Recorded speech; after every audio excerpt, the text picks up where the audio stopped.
This broadcast is sponsored by Town & Country Toyota. WVTV, on your side. WVTV News starts right now. Tonight we take you live to Charleston as the community unites to remember the Charleston 9. Good evening, welcome.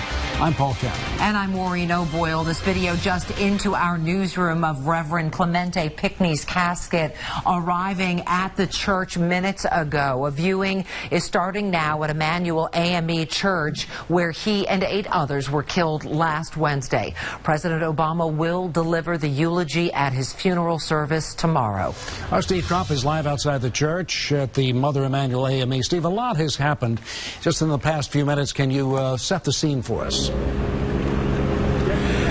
I'll tell you what, Paul, it was just a few moments ago that we saw the casket arrive, and to use the words somber, moving, and memorable. It began with a honor guard of Charleston police officers coming right down Calhoun Street on motorcycle.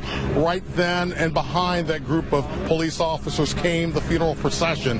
Clementa Pinckney's body was moved into the church at 5:34 to begin a 3-hour ritual. The place known as Mother Emanuel is turning into a gathering spot for families and visitors who are downright curious. Well-wishers continue leaving flowers, trinkets, and messages for those still in mourning. Members of a tourist group from Atlanta are among those seeking answers. It's a sad situation, but hopefully, it'll bring America together as one. Community togetherness is the message found on billboards along the local interstates. But pain and disappointment, cutting so deep, continues to be a real issue.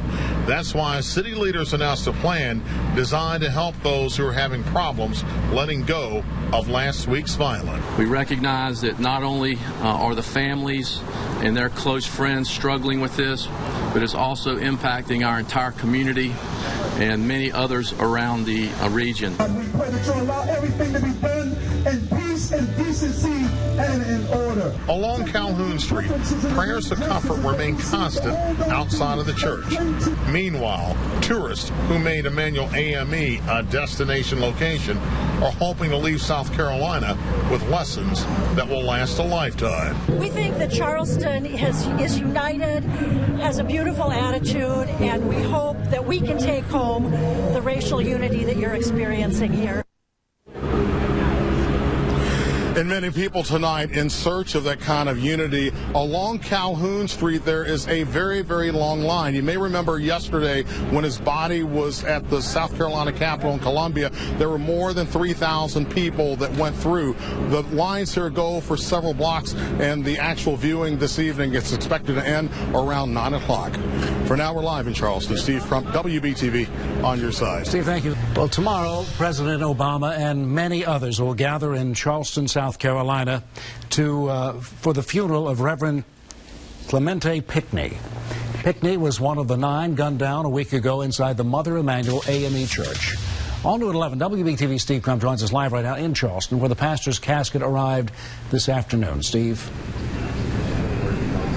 Yeah, Paul, the big crowds have thinned out. There's still some people milling about along Calhoun Street, and there is a quiet sense of eeriness here. You look over at the church, you see lots of flowers up and down the block here. There is a police officer at the top of the church steps, and many see tomorrow's service as a day of reckoning.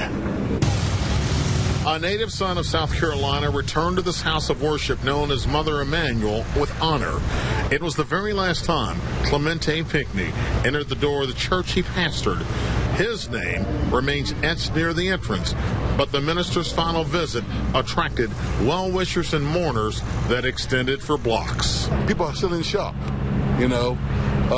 but I think right now people need to lean on their faith and use their faith to get them through this. Heartbreak is a given under the circumstances of grief and loss, but In this crowd of admirers is former governor and current Congressman Mark Sanford, who finds a silver lining during Charleston's difficult times. And so what you see is an outpouring of love and grace that I think is a consequence of what those 9 families did at the very beginning in simply saying, I forgive you. He speaks of the forgiveness offered to accused killer Dylan Roof from the victims of this tragedy. While turning the other cheek is being applauded, activists who came to this crime scene moments after the fatal shots were fired take pride in newfound dialogue. One of the things you will see from out here now is you have people more willing to talk. One of the issues we was very afraid to talk about was racism. Words like unity, common ground, and togetherness have been routinely echoed since the shooting took 9 lives and are now listed on T-shirts. Such occasions provide teachable moments, according to Charleston School Superintendent Dr. Michael Bobby. I think it's a lesson for adults to be able to model for our children what it really means to live and work together and understand our differences, accept them, and embrace them. Now, when President Obama speaks tomorrow, he will be addressing a crowd of more than 5,000 at the College of Charleston. Quite obviously, this will be the largest service here in coming days as people say goodbye to those 9 lives that were lost 8 days ago. For now, we're live in Charleston. Steve Crump, WBTV, on your side. Steve, thank you. Amazing grace. Standing with Charleston, the president mourns with the nation as a pastor killed in last week's church massacre is laid to rest. He believed his efforts would deliver a better life for those who follow. We're on your side with live team coverage in Charleston. From inside the funeral to the streets as thousands gather to remember Reverend Clementa Pinckney. This broadcast is sponsored by Cadillac South Charlotte. WVTV, on your side. WVTV News starts right now.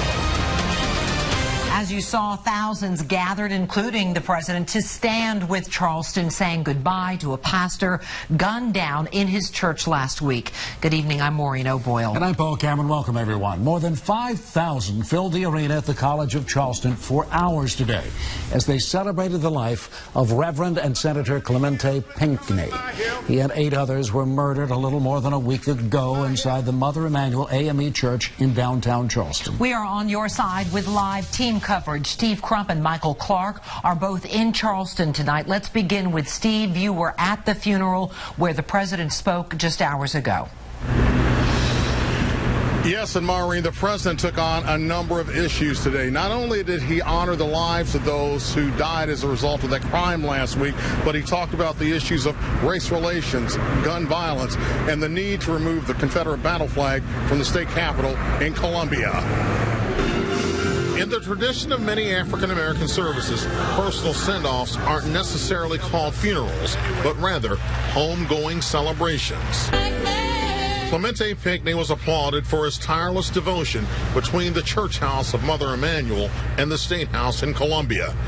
Delivering the eulogy was President Barack Obama, who described the slain state senator as a man who was designed for destiny at a very early age. He was in the pulpit by 13, pastor by 18, public servant by 23. In situations of grief and loss, Mr. Obama is known as the comforter in chief, and in his remarks, the president acknowledged all 9 victims.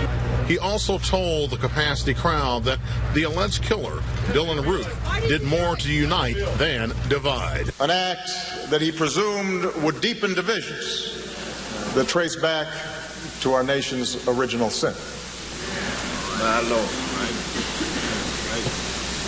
Oh, but God works in mysterious ways.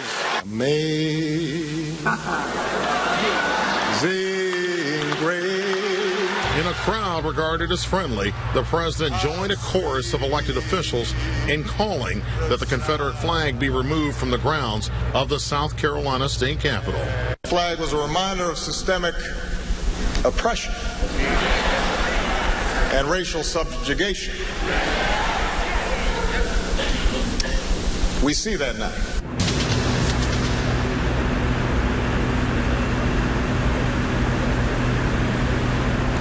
And as you can tell, the president had that crowd of more than 5,000 in the palm of his hand. As you know, this was a basketball arena, but it ended up being like a tent revival. And at the end of his remarks, one of the ministers called him Reverend President. For now, we're live in Charleston. Steve Crump, WBTV, on your side.